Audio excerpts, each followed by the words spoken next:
Alors maintenant, nous allons voir les éléments importants à retenir pour la partie qui se nomme calcul de probabilité 1. Dans le cours, il y a deux pastilles de théorie importantes. Alors la première, c'est la pastille 6 et la deuxième, c'est la pastille 9. Donc pour commencer avec la pastille 6, ici, on parle de calcul de probabilité à plusieurs étapes avec remise. Et on a une petite formule en bas ici importante.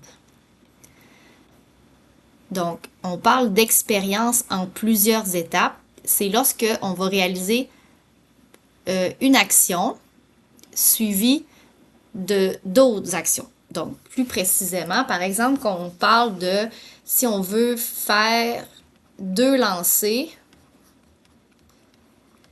de un dé, par exemple. Donc là, ici, vu que le dé, je vais le lancer une première fois, je vais regarder le résultat, puis je vais lancer le dé une deuxième fois, eh bien, c'est pour ça qu'il y a plusieurs étapes. Ou si, par exemple, on va faire deux piges dans un paquet de cartes, par exemple. Dans un paquet de cartes. Alors, on va tirer une première carte, on va noter le résultat, puis on va remettre la carte dans le paquet et on va faire une deuxième pige. Donc, les deux actions qu'on va faire vont pouvoir nous amener au même résultat parce que le paquet de cartes va être identique, il va être complet. Alors ici, il y a deux étapes et c'est pour ça qu'on parle de avec remise. Et ça, c'est important d'être capable de représenter des situations comme ça.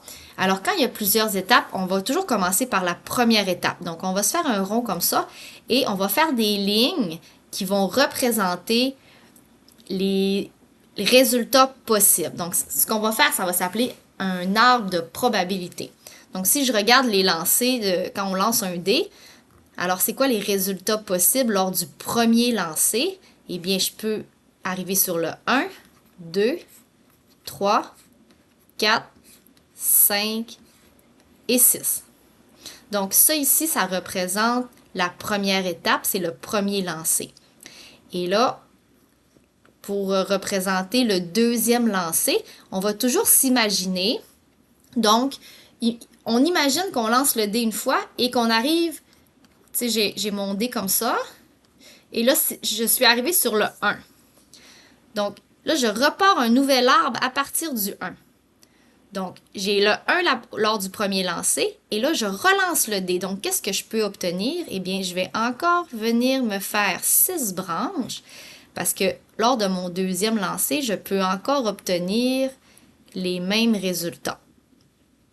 Et là, ben, l'arbre, il serait très, très gros parce que après ça, il faudrait que je représente aussi les résultats possibles du deuxième lancer à partir du 2 parce que ici, c'est si j'ai le 2 lors du premier lancer, et bien après ça, qu'est-ce que je peux obtenir? Bien, je peux encore obtenir 6 lancers, ainsi de suite. Donc, je viendrai ouvrir toutes mes branches comme ça pour me créer un gros arbre. Donc, ici, ça représenterait le premier lancer. Donc, la première étape de mon expérience. Première étape, premier lancer. Et la deuxième rangée ensuite là, de toutes les autres ramifications que je viendrais faire ici représenterait la deuxième étape de mon expérience. Ici, dans mon contexte, ce serait le deuxième lancer. Et là, si je veux venir faire un calcul, et je dois utiliser cette formule-là ici. Donc, le P représente le mot probabilité. Donc, ici, je voudrais calculer les probabilités, par exemple, d'obtenir le chiffre 2 lors de mon premier lancer, virgule. Donc, ce que j'ai écrit ici, en premier, dans ma parenthèse, ben, je l'ai mis en bleu parce que ça représente mon premier lancer. Alors, si je veux avoir le 2 lors de mon premier lancer et je veux avoir le 3 lors de mon deuxième lancer, donc le 3, lui, il fait référence à la deuxième étape de mon expérience, donc à mon deuxième lancer. Alors, la formule à utiliser, ce serait les chances d'obtenir le 2 en premier, multiplié par la probabilité d'obtenir le 3 lors de mon deuxième lancer. Ici, quand on parle de probabilité, au début de la section, on a vu qu'on écrivait toujours une probabilité avec un nombre en haut, une ligne de fraction et un nombre en bas. Donc ici, les chances, les probabilités d'obtenir le 2, eh bien, quand on lance un dé, on a toujours une chance sur 6 d'obtenir un résultat. Ici aussi, j'ai une chance sur 6 d'obtenir le 2. Parce que j'ai 6 faces, c'est pour ça qu'on écrit ici les résultats possibles. Donc, il y a 6 résultats possibles. Et en haut, on parle de résultats favorables. Donc, c'est ce qu'on veut obtenir. Alors, moi, si je veux les chances d'obtenir le 2, eh bien, il y a combien de faces qui a 2 petits points sur mon dé? Il y en a combien des faces possibles? Donc, il y a juste un côté.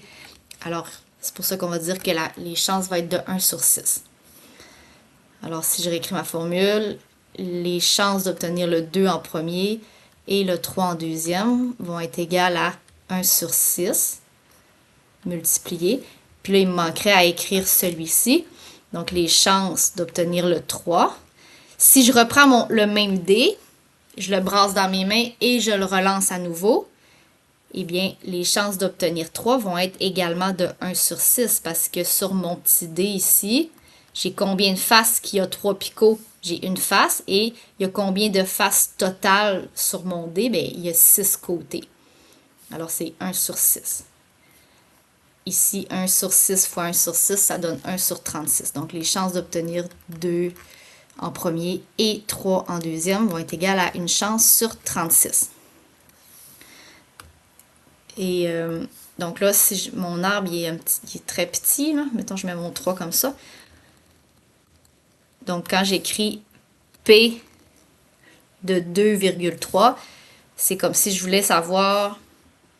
Je vais me prendre une autre couleur vert. Je vais le faire en vert. Donc les chances ici d'obtenir 2 et 3, ben, c'est le chemin suivant. Donc c'est les chances de prendre la branche ici du 2 et de prendre la branche du 3 en deuxième. Donc, ça, c'est pour les expériences en plusieurs étapes avec remise. Et ici, un petit peu plus loin, là, comme je disais, à la pastille 9, là, on a comment on calcule une probabilité à plusieurs étapes sans remise cette fois-ci. Alors, ça va être le même calcul, sauf que les résultats... Attendez, je vais me faire une autre capture d'écran. Non, j'ai juste besoin du titre. Donc là, la différence, c'est que il va encore avoir plusieurs étapes à notre expérience, mais là, les résultats possibles vont être différents. Donc souvent, c'est quand on va faire une première action et que si, par exemple, je pige une bille, mais que je la remets pas dans le sac.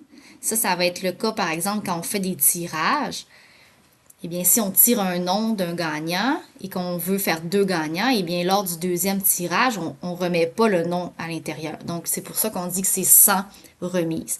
Alors, ça va souvent être des billes ou, par exemple, même mon exemple tout à l'heure avec mon paquet de cartes, bien, si on ne remet pas la carte à l'intérieur, c'est ce qui va arriver. Donc, je pense que je vais plutôt là, recopier le même exemple qui est ici. Ce qui va changer dans ça, c'est que, comme je le disais tout à l'heure, les résultats ne vont pas être pareils pour les différents événements. Donc ici, on tire 2 billes dans un sac contenant 3 billes. Donc, ici, cette partie-là représente la première pige. Quand on pige une première fois dans notre sac, donc, si je dessine un sac ici, on a une bille numéro 1, une bille numéro 2, une bille numéro 3. Alors, quand je viens faire ma première pige, combien j'ai de chances, par exemple, c'est quoi les chances de piger 1 en premier? Eh bien, il y a combien de billes avec le 1 dessus? Il y en a une. Et il y a combien de billes en tout? Il y en a 3. Donc, les chances de piger 1 lors de ma première pige, c'est pour ça qu'on inscrit 1 sur 3. Mais là, la bille 1, on ne la remet pas dans le sac la deuxième fois. Donc, c'est quoi les chances de piger la bille 2 lors de mon deuxième tirage? Ici, là, je vais marquer que c'est le premier tirage. Puis ici, c'est le deuxième tirage. Donc, c'est quoi les chances de piger la bille 2 lors du deuxième tirage? Eh bien, là, j'ai combien de billes 2? J'ai seulement une bille avec le 2 d'inscrit dessus. Et il me reste combien de billes à l'intérieur de mon sac? Il m'en reste 2. Alors, c'est pour ça qu'ici, on écrit 1 sur 2. Et là, si je veux calculer la probabilité totale, donc de faire ces deux étapes-là, l'une à la suite de l'autre, comment je vais l'écrire? Je vais calculer les probabilités de piger la bille 1 lors du premier tirage. C'est pour ça que je l'écris ici en premier. Et les chances de piger la bille 2 lors de mon deuxième tirage. Ça ici, je pourrais venir le surligner en jaune. Et ça ici, ce serait c'est les résultats possibles lors du deuxième tirage. Je pourrais l'écrire ici, le premier tirage, deuxième tirage. Donc, avec la même formule que tout à l'heure, ça va être les chances de piger 1 en premier multiplié par les chances de piger 2 en deuxième. Et si je prends les mêmes probabilités ici, donc ça va être 1 tiers multiplié par une demi. Ici, ça va être égal à... On va avoir une chance sur 6. Et je pourrais identifier une dernière chose. Donc, cette probabilité-là ici, je le répète, probabilité de piger la bille 1 en premier et, c'est important là, le petit mot et qu'on dit ici, et la bille 2 en deuxième, eh bien c'est ce chemin-là ici. C'est la première action ici avec la deuxième action ici. Donc, ça peut sembler un petit peu complexe. On va le pratiquer. Puis, on va pouvoir aussi là, ajouter des exercices supplémentaires au besoin là, si nécessaire. Donc, n'hésite pas si tu as des questions. Bye, bonne journée!